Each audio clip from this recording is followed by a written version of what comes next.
Alors, je m'appelle Marie-Thérèse Chapa. Vous m'entendez, là? Oui. Alors, je suis vigneronne en Valais, à Fuy. Et voilà, j'ai toujours été vigneronne. Et j'ai un domaine de 10 hectares en biodynamie depuis tout le domaine depuis 2003. Puis je vais vous expliquer un peu le parcours. Alors, j'ai commencé par mettre l'agriculture aussi. Qu'est-ce que pour moi ça voulait dire agriculture? Alors, culture, ça vient du mot culte, qui vient de honorer. Et cultiver, c'est donc honorer la terre pour la rendre fertile. Je trouve assez beau comme le terme honorer. Bon, je vais quand même parler un petit peu du Valais parce que c'est ma région préférée. Donc le Valais, c'est 5000 hectares, 600 mm de pluie par année. Et puis, on peut trouver les vignes les plus hautes d'Europe avec Morges dans la vallée d'Aoste. Et d'ailleurs, à Morges, ils n'ont pas eu le phylloxéra, ils étaient éloignés de tout. Et nous, on l'a eu tardivement dans les années 1920. Donc, vous trouvez de la vigne dans les écrits déjà depuis le XIIe siècle en Valais. Et le valaisan, il est très lié à la vigne, au vin, parce qu'en fait, c'est un système spécial d'héritage. C'est pas les vignes vont à celui qui fait comme travail la vigne ou l'aîné de la famille. C'est vraiment, s'il y a 2000 mètres, c'est divisé par 5 et chacun a son petit morceau de vigne. Donc chaque valaisan a eu une fois dans sa vie travaillé la vigne. Maintenant, ça se perd. Mais avant, chacun avait son petit terrain, des petites parcelles. C'est pour ça que c'est très morcelé. C'est très difficile de trouver un grand domaine d'un seul tenant, comme vous voyez dans le Lavaux, dans le canton de Vaud, avec ces belles maisons vigneronnes. Nous, on n'avait pas du tout ça. C'était vraiment considéré comme une nourriture, la vigne. Quelque chose en plus qu'on pouvait garder. Donc, chacun travaillait sa vigne. Ça venait de plusieurs générations. Tous les enfants, ils allaient aussi à la vigne. Et puis après, c'était devenu un bon revenu jusqu'à dans les années 80 où ça s'est tout effondré et le vigneron ne gagne plus vraiment sa vie en vendant du raisin. Enfin, difficilement. Donc, pour vous faire un petit coup d'œil pour le Jura, c'est la tradition des Valaisans aussi, c'était le vin des glaciers. C'était du vin qui pressait puis qui remontait dans des outres pour monter en montagne chez eux, qui mettaient dans des tonneaux de mélèze. Et chaque année, ils l'employaient pour les fêtes. Par exemple, surtout la fête Dieu ou pour les enterrements.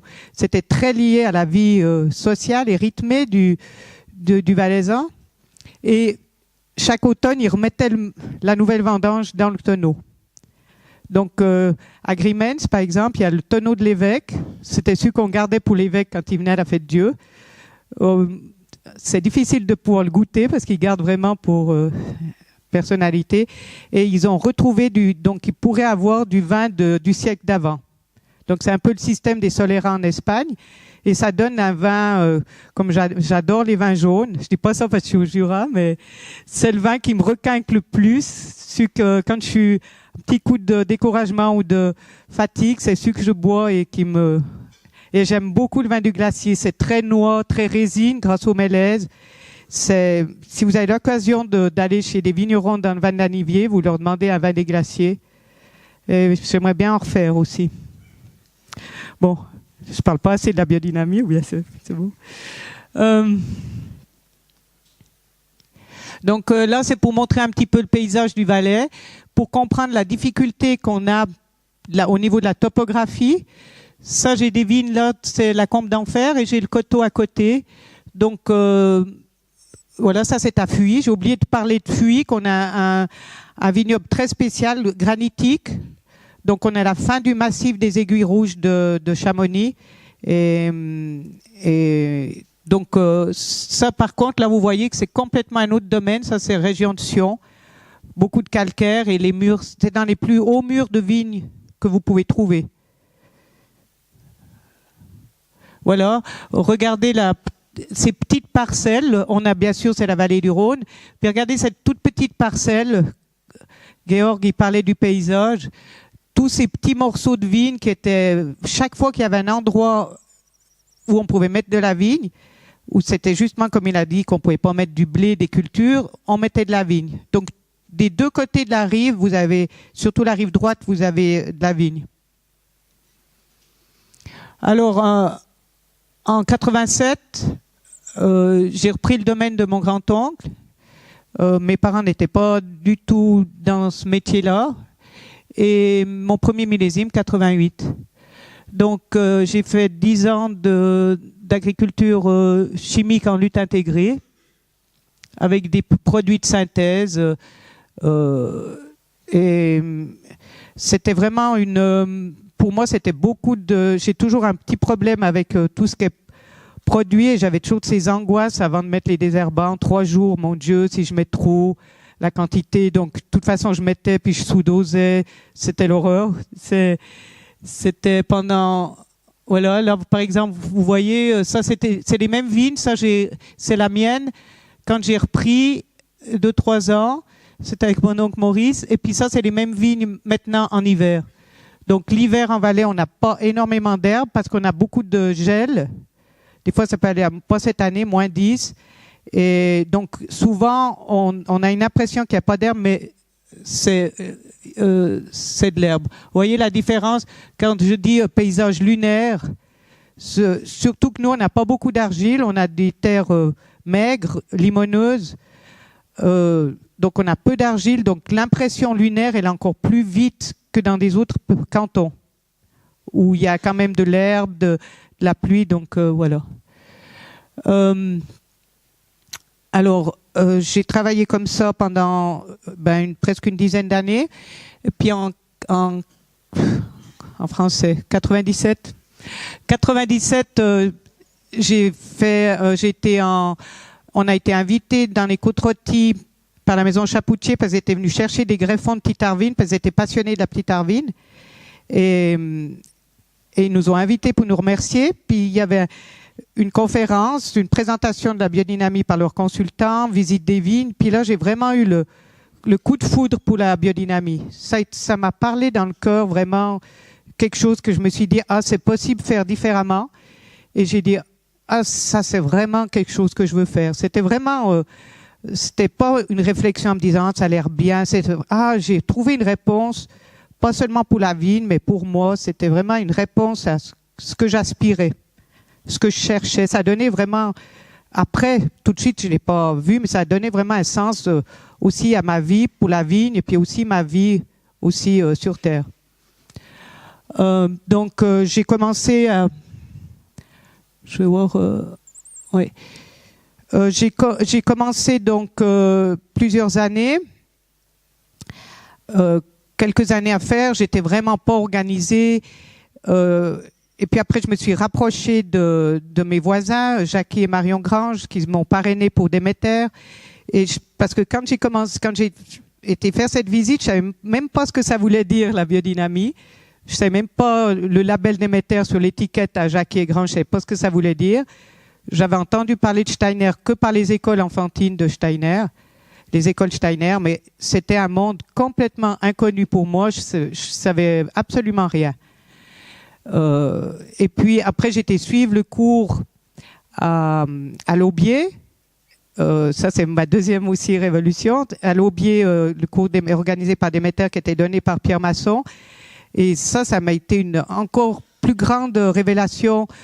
Son enthousiasme, sa passion, son dynamisme qu'il nous transmettait et son courage.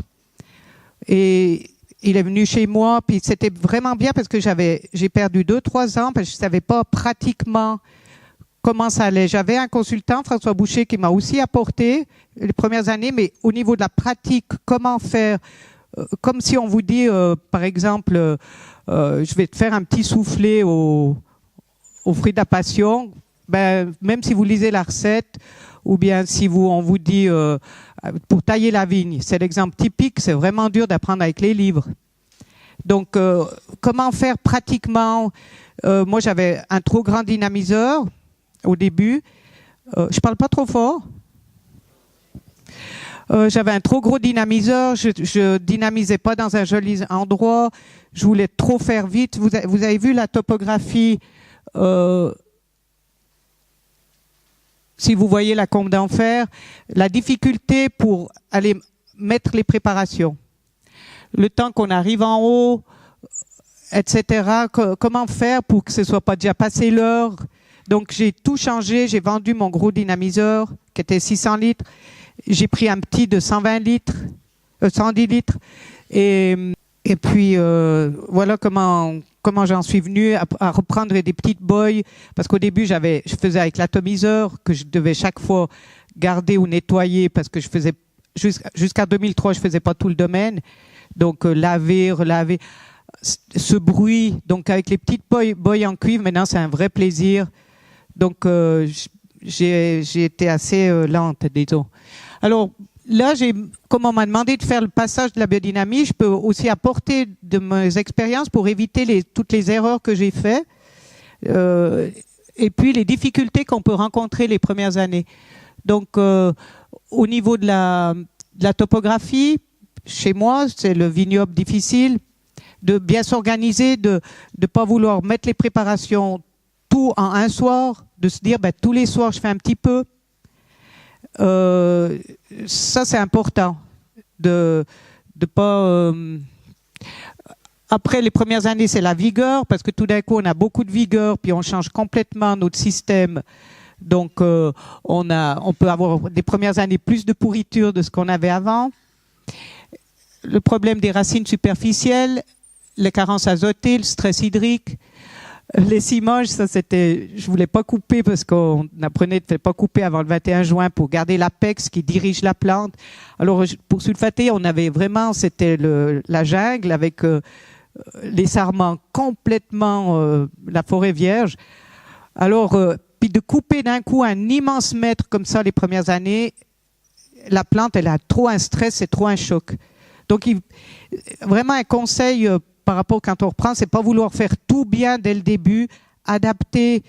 C'est comme si vous avez jamais fait de montagne et puis vous voulez commencer à faire 1200 mètres de dénivelé la première fois, peut-être monter peut-être 100, 200, 300, que d'un coup, comme moi j'ai fait, un peu.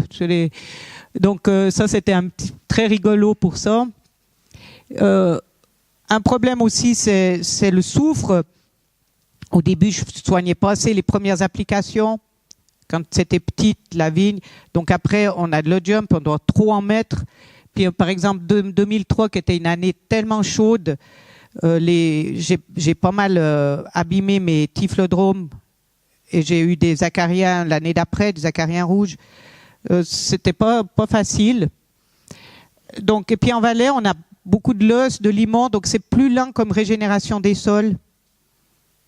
Et ils ont été aussi plus facilement abîmés par les désherbants, même qu'on a commencé dans les années 50, à cause qu'on a ce manque d'argile, qu'on a un manque de... Alors aussi la gestion de l'herbe.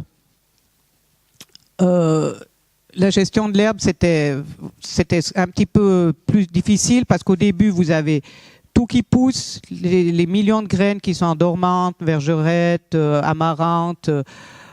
Puis les amarantes, ça va encore, mais c'est l'explosion. Donc, quelque chose de pratique, c'est quand vous reprenez une vigne qui a été longtemps avec des produits désherbants de synthèse, c'est mettre un semis facile, un semis bas, facile à détruire, qui prend la place, qui occupe le terrain pour empêcher qu'il y a toutes ces herbes qui poussent. Quitte, si vous voulez le redétruire après, qui est facile. Moi, je mets un mélange de petites lipulines, de petits lotiers, trèfle qui reste bas et qui est aussi facile à enlever si après votre vigne va bien, vous voulez laisser l'enherbement naturel et tout ça. J'ai aussi un exemple. On m'avait conseillé de mettre du seigle, comme ça, il couvrait tout pendant l'hiver. Puis après, quand c'était juste avant les piaisons, on le fauchait, puis ça faisait un tapis, ça restait. Mais il est devenu tellement haut, on voyait plus le débourrement. Tellement haut, j'ai fait vraiment juste couper à les piaisons, il a fait que de repousser. C'est peut-être un seigle aussi qui était peut-être pas biodynamique, qui était trop poussé. Donc une piste à chercher. Mais j'ai fait aussi la grande erreur justement, quand on vous donne des collègues qui vous donnent des conseils, ben, comme moi je suis en train de faire. Attention, faites sur une petite parcelle parce que chaque région on a des différences. Donc si vous, moi j'ai planté aussi la grosse luzerne comme mélange. Ça a été la catastrophe. C'est l'année où il n'a pas plu en printemps 2006. Ça m'a tout pris l'eau, la vigne elle a complètement. Donc faites sur des petits bouts des essais et puis. J'ai aussi donné un exemple, pas de travail du sol au printemps dans le coteau où j'avais tellement des jolies fleurs sauvages, je disais ah, c'est dommage de les casser au printemps, c'est le printemps que c'est le plus joli, donc je faisais pas de travail du sol et après 2-3 ans j'ai eu vraiment une chute de vigueur, chute de récolte et puis beaucoup de stress hydrique.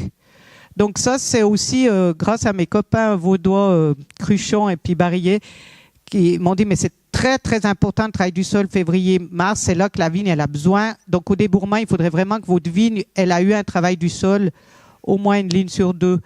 J'ai beaucoup au début on dit pas trop travailler le sol. J'ai fait beaucoup d'erreurs au début. Voilà, ça c'est aussi mes vignes là. Donc le problème c'est le passage d'une table à l'autre.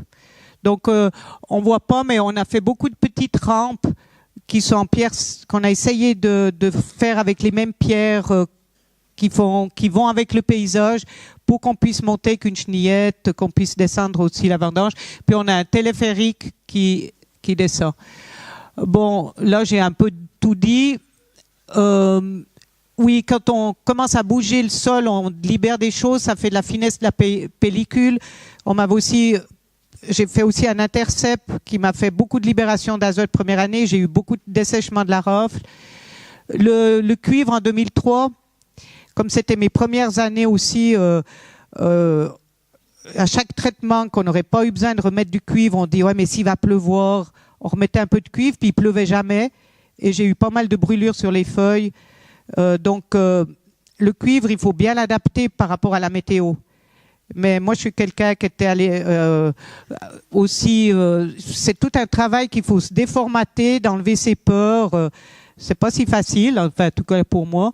Et puis, j'avais aussi la difficulté, c'est de, vous voyez, toutes ces tables, on les fait à l'atomiseur pour le sulfatage. Donc, la difficulté, c'était par exemple, on a 2 fêtes religieuses très importantes, c'est la fête Dieu et l'Ascension. Et les dimanches, en Valais, on peut absolument pas faire du travail le dimanche et ni les jours de fête. Donc, si par exemple ils annoncent vendredi, samedi très mauvais, vous avez ce jour de fête, puis vous avez traité il y a seulement une semaine, vous dites quoi? Ou vous n'avez pas le temps d'intervenir avant de l'autre semaine. Donc des fois, je faisais un traitement supplémentaire de protection aussi parce que j'arrive pas à intervenir. Pour faire mes 5 hectares sans route, là, je fais 2 matins, 5 personnes. Donc, ça laisse peu de place pour intervenir rapidement si vous avez 10 hectares que vous traitez avec un tracteur. Donc, chaque pays, ils ont ses difficultés. Bon, là, je vous parle que de ce qui ne va pas, mais il y avait plein de choses qui allaient bien. La carence azotée, donc avec ces problèmes de pas de travail du sol au printemps, de trop de soufre à la vigne, le stress hydrique, j'avais pas encore l'installation de l'eau, la concurrence avec l'herbe parce qu'on n'arrivait pas à suivre pour l'herbe. J'ai eu tout un passage quand j'ai commencé, des passages de forte réduction dans les vinifications, beaucoup de difficultés dans ce passage. C'est comme si, je donne toujours l'exemple, c'est comme si vous arrêtez de fumer 2 paquets de cigarettes par jour et puis vous dites, ben, vous commencez à tousser, vous allez mal, vous dites, ah ben j'étais mieux avant quand je fumais. Le passage, ben moi je vois la vigne comme ça, et puis et aussi pour moi, le passage de la transformation, il a été aussi pour moi autant que pour la vigne. Donc enlever l'anxiété, et j'ai trouvé que ça, et les gens ils me disent, oh, depuis qu'elle fait bio, Marie-Thérèse c'est moins bon. D'ailleurs, ça c'est les premières années. Hein. Maintenant, il y a un copain qui avait été faire le cours à l'Aubier, puis il a dit, oh, je viens faire le cours là pour voir pourquoi les vins de Marie-Thérèse sont, puis qu'elle fait la biodynamie, c'est moins beau. Mais je pense que c'est un passage qu'on peut tout à fait éviter si vous faites des groupes de travail, de CD, justement de faire des témoignages comme ça peut éviter de tous ces problèmes que j'aurais pu si j'avais, oui, être un peu moins longue à apprendre peut-être. Voilà. Alors, je dis surtout, c'est donc pour éviter tous ces problèmes de soufre dans les vignes. Maintenant, depuis stade petit pois, je mets du bicarbonate de soude à la place du soufre. Et j'ai fait une vigne toute l'année avec le bicarbonate de soude et j'ai fait à l'aveugle les mous avec le soufre puis les mous sans juste le jus de raisin pressé. J'ai chaque fois retrouvé sans le soufre. C'était extraordinaire. La pureté du fruit, du jus de raisin. Mais la parcelle là, je ne sais pas si c'est le bicarbonate de soude avec le cuivre avant fleur. J'ai eu plus de mildiou sur cette parcelle-là. Donc maintenant, je mets le bicarbonate de soude qu'à stade petit pois. Comme ça, je mets le soufre avant fleur. Mais cette odeur, même j'emploie le Zolfo, là, le produit, le soufre de mine. Mais sur les habits, toute cette odeur c'est difficile. Alors, ça marche très bien contre l'odium, le bicarbonate de soude, mais il n'est pas homologué. Donc, c'est un produit alimentaire, mais il n'est pas encore homologué et il ne sera pas parce que c'est un produit bon marché. Ils ont, alors, voilà. Donc, j'espère que parce que ça, je voulais parler après, mais bon. Donc, oui.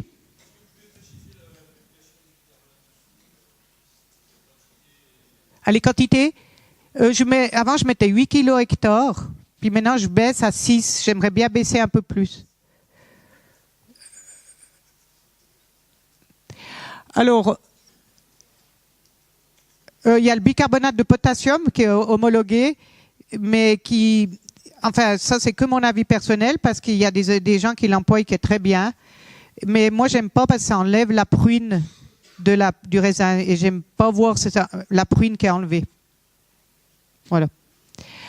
Alors, les avantages de la biodynamie, je trouve que ça donne un autre rapport avec sa vigne, avec son environnement. Ça fait plus de liens. C'est un peu plus comme c'est des enfants, on a un lien plus profond avec sa vigne, son environnement. Ça enlève aussi le brouillard qu'on a autour de nos perceptions. Comment dire, ça rend moins opaque les forces qui agissent la vigne de l'ensemble. Même quand on n'a pas l'impression que ça nous fait de l'effet, mais quand on fait la dynamisation, ça nous fait quelque chose aussi sur nous. On a une impression de voir d'autres choses, une autre vie autour de nous. Après aussi la fin de la pourriture grise. Avant, j'avais beaucoup de pourriture grise. Alors avec la biodynamie, maintenant que j'ai pu régler les problèmes de vigueur, du travail du sol, que ça s'est fait un équilibre, j'ai quasiment plus de pourriture grise. Beaucoup moins d'essimage, beaucoup moins d'entrecorps, des peu de tassement, des sols plus vivants, des souples, grumeleux. Puis on a aussi beaucoup moins de problèmes de mauvaises herbes, entre guillemets, style liseron. Le liseron, il va où il y a rien. En fait, c'est pour occuper le terrain et puis la vergerette, etc. Aussi, on a un beau feuillage, plus aéré, plus vertical, une bonne récolte. Ah voilà, je vais vous montrer une petite photo. On a quand même, tout le monde dit, ouais, mais après, on a presque plus de récolte. Si on fait un bon travail du sol, si on s'occupe de ne pas avoir trop de concurrence avec l'herbe, on peut avoir une bonne récolte. Il faut faire attention à la chute de la vigueur dans des endroits qui sont d'adapter à chaque vigne, je dirais même à chaque coin de vigne, une différente culture. Voilà, je vous montre juste une photo pour vous montrer que ça produit même, vous voyez, ça pousse même sur le cep. Non, mais ça, c'est un petit cas isolé, c'était juste un petit gag. Hein. C'est rigolo. Hein. Alors, on a moins besoin de limiter, ça c'est un grand avantage. On n'a pas besoin de tout le temps faire ces vendanges vertes, mais il faut faire attention parce que ça change les paramètres. Vous dites, mais il faut laisser pas plus que 6-8 grappes. Mais en fait, votre grappe, elle a 2 fois, 3 fois, même 4 fois moins de graines. Au début, mes marsannes blanches avaient 250 graines par grappe. Et maintenant, je suis à 80, donc il faut faire gaffe de pas trop couper. Hein. Moi, j'ai par exemple, les pinots, on a des problèmes sur la rive gauche, sur le Lubac du Rhône. On a le problème des pinots, c'est 2013 et 2015, on n'avait presque pas de récolte, même ceux qui sont en lutte chimique comme ça. Donc, faut faire gaffe parce qu'on a aussi moins de graines, de changer ces paramètres qu'on avait avant. Avant, vous disiez, oh, mais j'ai toujours laissé, ou tu comptes, tu dis, oh mon Dieu, tu laisses 10 grappes, mais 10 grappes à 30 graines et puis 10 grappes à 200 graines. Donc, il faut vraiment changer ces paramètres. Paysage et soins de la beauté, je trouve que ça, c'est important pour nous. Quand je vois les vignes que j'avais avant puis maintenant, le plaisir de travailler dans ces vignes, c'est comment dire, c'est pas à négliger. Et tout ce qui reste avec la tradition, avec nos choses qu'on aime, avec le cœur. Je vous donne un exemple pour le Valaisan qui a toujours adoré ses vaches, qui faisait les luttes pour les reines, aux alpages et tout. Ils n'ont jamais enlevé les cornes des vaches. Mais s'ils n'avaient pas eu cette passion avec le cœur pour leurs vaches, pour les combats de reines, ils auraient aussi arraché les cornes. Donc tout ce qui nous tient à cœur, il y a une chose importante à garder. Et c'est souvent comme ça que ça nous évite de faire des erreurs, qu'après coup on se dit « Oh mince, on a enlevé… » Je vois la Suisse maintenant, toutes les jolies petites gares qu'il y avait avant, très, très charmantes, très mignonnes. Maintenant c'est fonctionnel, c'est tous les mêmes abris. C'est même pas au niveau architecture, c'est même pas dire c'est de la belle architecture moderne qu'on pourrait se dire mais oui c'est nouveau, mais là c'est juste fonctionnel, puis on enlève le charme de ces petites gares. Et puis qui dit charme dit touriste. Vous voyez, je veux dire, faut faire attention sous le fait de dire il faut rationaliser, faire comme il faut, rentabiliser, qu'on enlève les jolies choses qui font notre plus beauté de notre paysage. Heureusement, peut-être que grâce à la religion, par exemple, des fois on se dit ils ont pu garder des églises, des belles choses, des beaux vieux murs et tout. Des choses, ils sont bien des fois de les garder. Je donne l'exemple des vaches parce que c'est vraiment un des seuls cantons en Suisse où il y a les vaches toutes les vaches ont des cornes. Alors, aussi les vins qui sont moins lourds, plus personnels, aussi plus l'identité du terroir et du vigneron. Ça, j'ai montré. Là, pour vous montrer ça, c'est une magnifique petite grappe de sylvaner. Et j'ai trouvé tellement mignon voilà des grappes qui sont des bonnes grappes, mais qui n'ont pas des grosses grappes. Alors ça, il faut bien garder les bonnes bases de la taille, de l'agronomie. Là, par exemple, j'ai fait venir cet Italien qui nous a vraiment redonné des pistes pour la taille contre l'ESCA. Donc, on fait ça avec mes ouvriers, de dire de toujours rester ouvert sur l'agronomie aussi. Bon, alors là, j'ai mis les conseils pour débuter. Bon, bien sûr, arrêter les désherbants et tout produit de synthèse. Moi, ça c'est personnel, la surface de 1 hectare, 2 hectares pour prendre confiance en soi. Parce que j'ai vu, il y en a qui commencent tout de suite, ça marche bien. Ça c'est personnel. Moi, j'ai besoin de prendre mes repères, de voir que ça peut marcher, d'être pas découragé, de pouvoir bien s'occuper de 1-2 hectares, de faire vraiment comme il faut pour après faire tout le domaine. C'est ce que j'ai fait. Mais je me disais, j'aurais pu l'enlever, ce conseil-là. Mais bon. Et puis quelque chose, maintenant avec les préparations qui sont tellement de qualité, je pense que, et puis avec toutes les erreurs que maintenant que ça a pu être réglé, je pense qu'on pourrait passer directement. Voilà.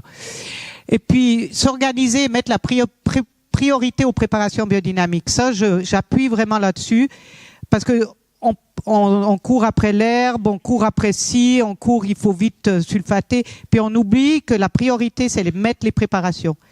Et je me rappelle, en 2006, c'est l'année où il avait fait tellement sec et chaud que première fois qu'au mois d'avril, on pouvait déjà ébourgeonner, que la vigne, elle était comme ça. Et la fleur, le 15 mai, la fleur, on a tellement paniqué, stressé pour pouvoir faire venir l'équipe plus vite pour ébourgeonner, il ne pouvait pas. Et puis quand Pierre il est passé, puis il m'a dit t'as pas fait de silice avant la fleur? J'ai dit non, j'ai pas eu le temps. Alors là il m'a fait un petit montage de bretelles Et puis, il m'a dit, mais tu as eu le temps de tailler, tu as eu le temps de faire ci. Et puis, j'ai dit oui. Comme quoi, les choses que personne dira, on n'a pas le temps de vendanger. Alors, l'eau de source aussi. L'eau de source ou l'eau de pluie de qualité, ça c'est pour moi très important pour commencer. J'ai déjà dit avant le dynamiseur adapté. Ça c'est aussi important parce que si vous faut que les dernières vignes vous arrivez que ça fait 4 heures, c'est trop. Vraiment adapter le dynamiseur avec vous. Et maintenant j'en ai 2, mais j'avais un dynamiseur de 110 litres, puis j'ai un petit pot en grès de je crois qu'il doit faire 40 litres ou 50 litres, et je dynamise à la main 30 litres à côté du dynamiseur. Et je le fais pas chaque fois, j'essaye de le faire. Puis quand je vois que j'arrive pas, que je suis trop fatiguée, par exemple le matin, je me dis oh mais je reste à côté, puis j'ai pas le courage de le faire. Je me dis là tu deviens trop fatiguée. Donc c'est aussi un signe, et je trouve bien de rester. Puis la machine à côté, j'ai un petit dynamiseur d'Ecodine là. Ça encourage le mouvement. Et puis il faut, alors pour la silice, il faut chauffer l'eau parce que autrement c'est la main qui est glacée. Donc, mais je le faisais plus régulièrement avant. Puis l'année passée, j'ai vu que je l'avais pas trop fait. Je me suis dit là, c'est preuve que la fatigue prend le dessus, qu'il faut changer quelque chose. Alors aussi, quelque chose de très important, c'est la qualité des préparations humides, colloïdales. Ça, pour moi, c'est important, la bonne qualité des préparations. Et on a eu un atelier Déméter dernièrement, c'était à Saint-Pré, où il y a les handicapés. Là, c'est une maison anthroposophe. Et il y a quelqu'un qui a dit c'est mieux de les faire chez soi, etc. Nous, on fait un petit peu de bouse de corne aussi pour faire un groupe d'amis comme ça. Mais les préparations qui sont faites en grand volume sont quand même, à mon avis, plus de force. Et je pense qu'au début, puis même maintenant, je trouve que d'acheter des bonnes préparations de qualité, ça c'est important. Bon, j'ai dit pas tout bouleverser d'un coup. Par exemple, il n'y a jamais eu de travail du sol. N'allez pas tout d'un coup travailler le sol au printemps, toutes les lignes, vous cassez plein de racines, votre vigne, elle va avoir un choc. Je trouve que moi je commence comme ça, je fais en automne des nouvelles vignes qui n'ont jamais été travaillées le sol. Je fais une ligne sur 3, l'année d'après une ligne sur 2. Puis je mets bien la 500 préparée pour que les racines descendent avant de tout bouleverser. Justement, attention les grosses racines. Et puis, bon, ça j'ai déjà dit avant. Si tout d'un coup vous faites trop un intercept, tout d'un coup vous allez avoir trop de vigueur. Attendez que votre vigne perde un peu de vigueur, qu'elle ait bien reçu les préparations. Puis après, mais ça c'est que mon ressenti. Hein, je veux dire, ça peut être tout à fait. Alors aussi s'impliquer en tant que patron, puis impliquer les ouvriers, pas que tout seul. Très important, pas de concurrence au débourrement. Ça, c'est ce que j'ai fait faux au début. Soigner l'application des sulfates, en tout cas pas. C'est plus important de soigner au début que de ne pas devoir mettre plein de soufre après, d'essayer de récupérer les problèmes qu'on a après. Surtout au début. Au début, vous avez beaucoup de vigueur, donc vous avez plus de tendance au mildiou qu'après. Moi, la première année que j'ai traité que quand c'était comme ça, parce que c'était l'habitude en Valais, et j'ai eu une attaque avant fleur sur le pinot que j'ai à côté de la maison. Grappe torsadée, en Valais, on avait vu ça que dans les livres. Hein. Le Valais, c'est pas un pays de mildiou. Maintenant, oui, c'est un changement climatique, ça change. Puis c'est pas que moi qui ai eu, plein de vignes qui ont eu, et les vieux vignerons ont dit, oh, mais ça c'est la pourriture de grappe. Personne n'avait vu du mildiou vivant sur grappe. C'était vraiment la grappe torsadée, c'était comme on voit dans les livres, quoi. Intégrer un groupe de travail, je trouve vraiment important, de ne pas rester tout seul. Je trouve que quand on voit des autres, qu'on fait ensemble, ça nous redonne de la force. Chaque fois que je suis un coup de discuter, que de rester tout seul dans son coin, des fois on est... Voilà. Faire des essais, des comparaisons. Voilà, ça c'est aussi important. Ça c'est aussi Pierre qui m'a appris aussi de laisser des témoins. Pas oublier de changer ses paramètres. Ça, je veux dire pour la vinification, souvent, moi, je changeais pas de paramètres à partir, bon, ça on verra après. Pas s'endormir sur ce qu'on sait. Il y a chaque fois des nouvelles personnes qui peuvent vous porter des choses, apporter des choses et tout. Et puis, ça aussi, trouver un joli coin pour dynamiser. Comme il était trop gros, le mien, je faisais près de ma cave, qui est près de l'autoroute, c'était horrible. Et maintenant, je le fais un joli coin près de ma tonnelle à la maison. Donc, le joli coin pour dynamiser, c'est important. Puis ça, j'ai déjà dit, pas un trop gros dynamiseur. Bon, ça, j'ai déjà dit aussi. Donc, je me suis pas beaucoup occupée de la vinification au départ. J'ai fait vraiment plutôt m'occuper que j'ai fait vraiment l'étape de la vigne. Alors, je suis quelqu'un qui va très lentement dans mes. Je vous dirai pas combien de temps j'ai fait pour faire le permis de conduire. Mais je vais très lentement pour les choses, donc je pense qu'on peut, quand je fais long pour intégrer, pour avoir de la conscience. Donc moi, je me suis occupée au début que de la vigne. J'ai fait des visites de collègues, des essais d'herbes aromatiques, des herbes typiques du Valais sur les talus, du travail du sol au cheval, à la chenillette, des cultures en terrasse. Maintenant, je plante sur le plat. Je vais vous montrer des cours de formation, des ateliers, apprentissage de l'élaboration des préparations à château chez Pierre et Vincent. Ça, c'était aussi tout un monde nouveau. C'est camomille, c'est pissenlit, c'est assez extraordinaire. La bourse de compte populaire avec l'association romande biodynamie. On a une association romande biodynamie et puis il y a Maëge qui organise des bourses de pommes populaires pour des gens qui ont des petits bouts de jardin de 20 mètres carrés et on dynamise puis ils prennent chacun leur petit bocal. C'est un truc super sympa à faire chez vous. On a différentes choses dans des membres qui font organisent des choses à l'association. Alors ça, c'est pour montrer au printemps comme ça peut être beau, les fleurs et tout. Alors là, c'est les terrasses qu'on a créées. Donc là, c'est un mélange de... Donc avant, on transformait beaucoup les vignes, puis on plantait dans le talus. Je vous montre après une image. Et maintenant, ça faisait tellement de concurrence pour la vigne qu'on laisse le talus plein de fleurs. Moi, je fausse jamais. Et sur le plat, j'ai mis le cep et je peux passer avec le cheval ou la chenillette.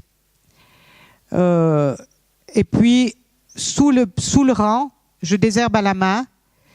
C'est ça qui est le problème parce qu'on n'a pas de machine, autrement ça casse la banquette.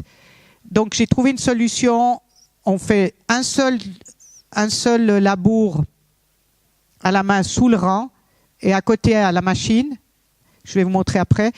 Et puis, après, je mets de la paille dessous pour éviter l'herbe et l'évaporation. Le grand problème en Valais, c'est très raide, très chaud. C'est un climat méditerranéen, même si on est en montagne. Et puis, on a donc évité ce craquelage de la terre. Le soleil, il fait presque comme un désherbant sur le sol. Et pour la vie du sol, c'est difficile. Par exemple, on a parlé hier, quand on a fait la visite chez Antoine, lui, le problème, c'est comment aller dans la vigne quand il s'est mouillé pour intervenir. Nous, c'est le contraire. Pour le travail du sol, il faut vite choisir. Dès qu'il pleut, 2 jours après, on va faire le travail du sol parce qu'autrement, c'est trop sec, puis vous faites comme de la farine et de la sciure. J'ai dû lutter avec mon employé parce qu'il aime bien que ce soit bien propre. Et il me passe 2 fois les griffes, puis ça fait de la farine. Donc, nous, c'est le problème plutôt de la terre sec. Comme on n'a pas d'argile, ça vient vite sec, c'est vite ressuyé. Donc, c'est un peu le problème Alors, avec cette couverture de paille, je trouve que ça reste plus humide, moins craquelé, puis l'herbe pousse moins. C'est une piste, hein, mais je dois faire encore des essais pour comparer. Donc là, vous avez un mélange qui a été fait par la station du Valais. Elle est assez dynamique pour ça, pour trouver des mélanges. On était très en avance pour la lutte intégrée dans les années 78 avec Augustin Schmitt, qui a fait beaucoup pour pour les typhlodromes et tout ça. Et là, ils font des mélanges avec de l'achillée, de la petite fétuque valaisanne qui pousse dans les steppes valaisannes, un petit peu de serpolet qui pousse en Valais. Alors, ça, quand vous faites vos terrasses, ça occupe bien le terrain. Puis l'avantage de l'achillée, c'est que au mois d'août, quand il n'y a plus de fleurs, que les vignes sont plus tristes, il y a l'achillée qui a fleurs et c'est plus joli. Au printemps, on a plein de fleurs, mais après, là, vous avez le serpolet, vous voyez, en violet.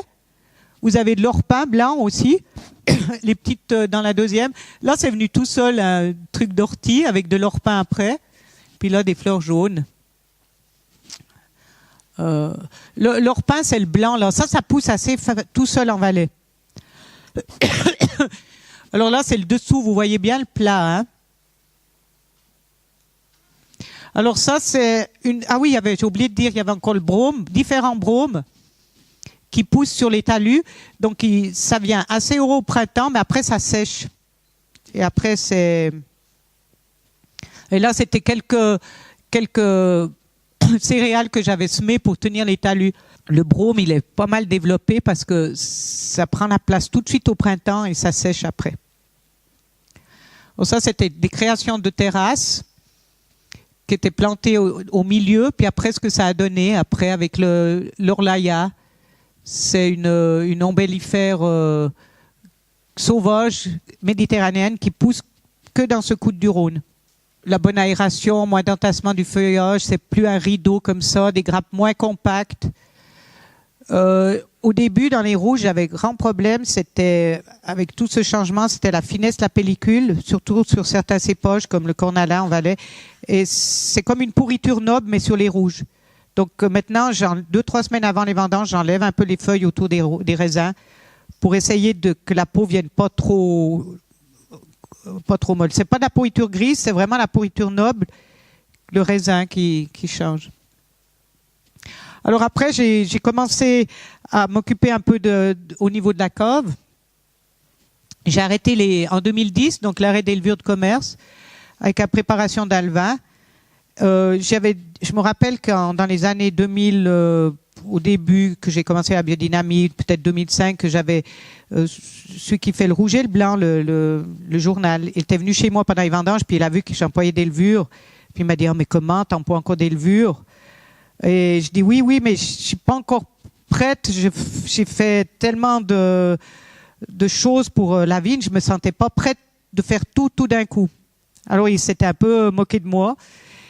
Et il avait raison d'une certaine manière. C'est pour ça que je dis, mais chacun son rythme, chacun son chemin. Et vous n'êtes pas obligé de mettre 10 ans pour faire comme moi. Mais je dis, c'est un peu...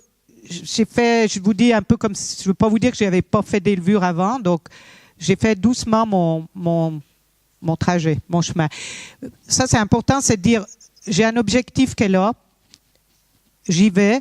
Et puis, je vais sur cette route, puis après, je me déformate, je laisse toujours quelque chose de moi dans ce sac de montagne qu'on porte, et j'enlève des choses. Mais je vais doucement, mais je regarde toujours mon cap, ma direction. Et après, chacun peut aller plus rapidement que moi quand même.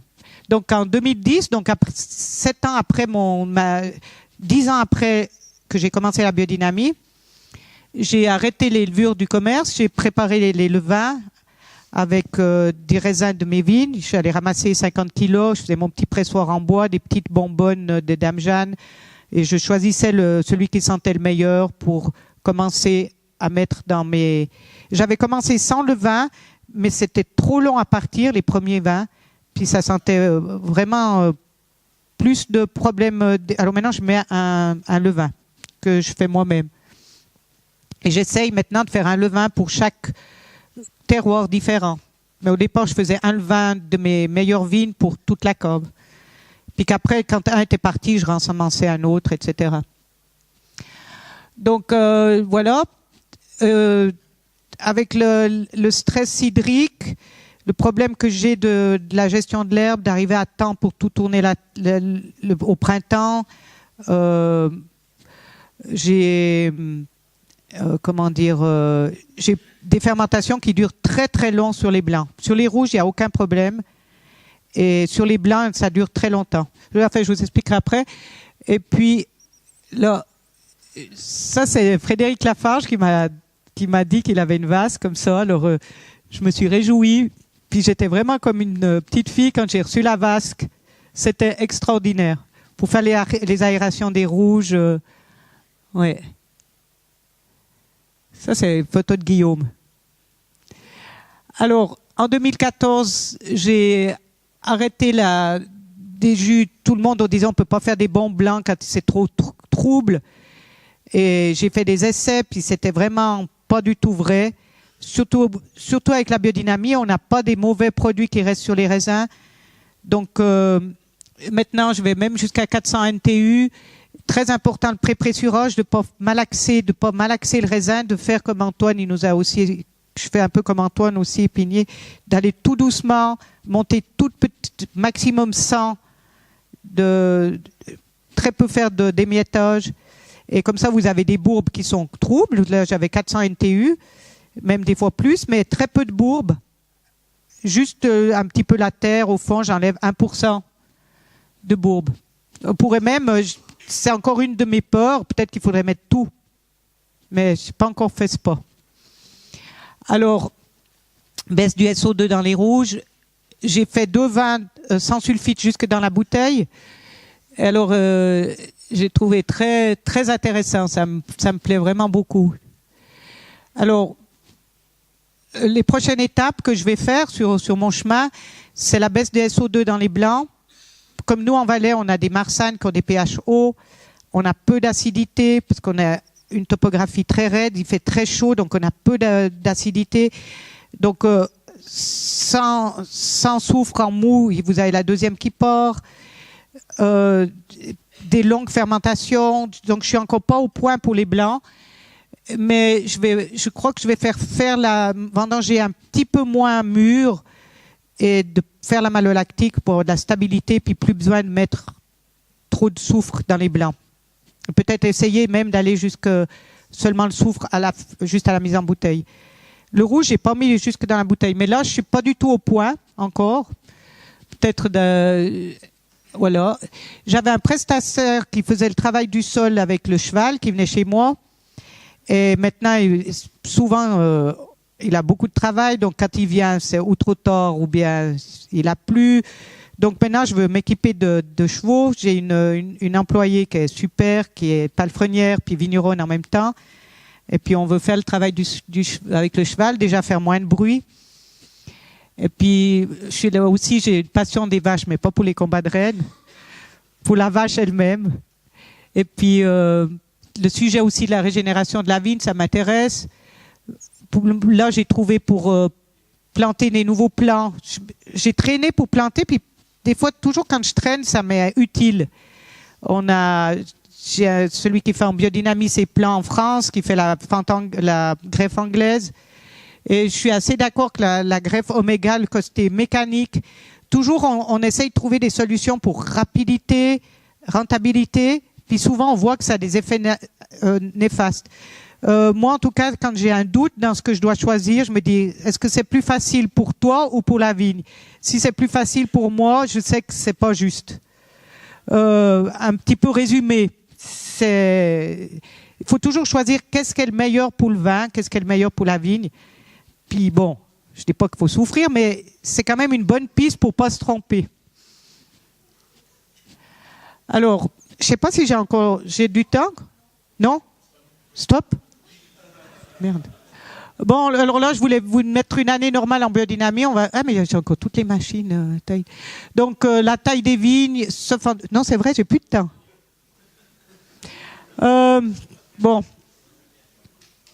Attendez, c'est pas fini. Hein. Il est où, Guillaume? Et Guillaume, comment ça se fait qu'on n'a pas vu tous les machines, les travaux du sol? C'est après? Il me semble que c'était avant. Ah oui, c'est après. Ça, c'est une taille valaisanne. C'est de la marsanne blanche. On fait le travail du sol sur le plat. Et ça, c'est planté dans le talus. Et c'est au printemps. Et ça, c'est la taille valaisanne en tire-bouchon. C'est vraiment pour ça que je dis la tradition, c'est important. N'enlevons pas tout ce qui a été fait parce que c'est des choses qui ont de la valeur. Alors, bon, là, je marque ce que je faisais, une eau d'enduit à la fin de la taille.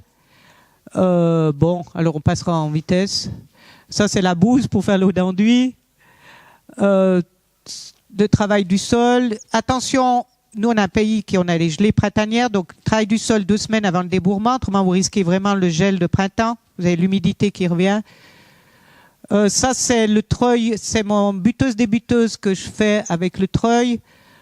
Ça, c'est derrière la chenillette. On bute, on ouvre et on ferme en même temps au printemps, puis après, on passe les griffes. Ça, c'est avant le débourrement. Ça, c'est le treuil.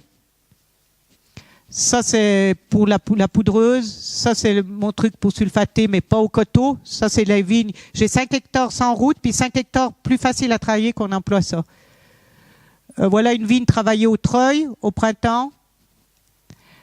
Ici, sur les banquettes, là, on est un petit peu tard, mais on passe avec la chenillette là, et le talus, il reste, puisque ça, c'est une vigne où le plat, il est sur le talus. C'est pour ça que je fais plus comme ça maintenant. Mais la vigne, malheureusement, ou heureusement, ça reste pour 100 ans, donc on ne peut pas tout changer d'un coup. Voilà un talus où on passe le treuil aussi. Voilà, ça c'est ma maison. La dynamisation, je la fais là au bout de la tonnelle. Ça c'est pour montrer, les murs sont des fois plus grands que la vigne. Ça c'est un peu tard. La vigne, normalement, ça devrait être déjà tourné. Ça c'est pour montrer un exemple un peu tard. Ça devrait être déjà tourné au débourrement, la terre. Voilà, là on a fait le travail du sol aussi un peu tard, mais c'est des fois des printemps qui sont humides. Alors là, on monte avec la chenillette les petites rampes et puis... Alors, au débourrement, au bourgeon bien gonflé, je fais une 500 préparée. Une 500 préparée avec 30 litres hectare, boyau en cuivre, plusieurs stroirés. Quoi? Fini? La silice, 3-4 fois par année. Alors ça, c'est nouveau. C'est pour éviter voilà. Bon. Avoir confiance en matière première. Bon. Je vous mets juste un petit truc. L'agriculture biodynamique est véritablement une agriculture d'avenir et une agriculture qui soignera la terre. Puis là, je vous mets un petit poème d'un écrivain valaisan. Je trouve que c'est assez beau pour ceux qui ont parlé au début, de reprendre, nous, possession de notre vignoble, que c'est le vigneron qui est maître sur ses vignobles et pas des... Je trouvais que... Je vous le lis pas, comme ça on gagne du temps. Hein.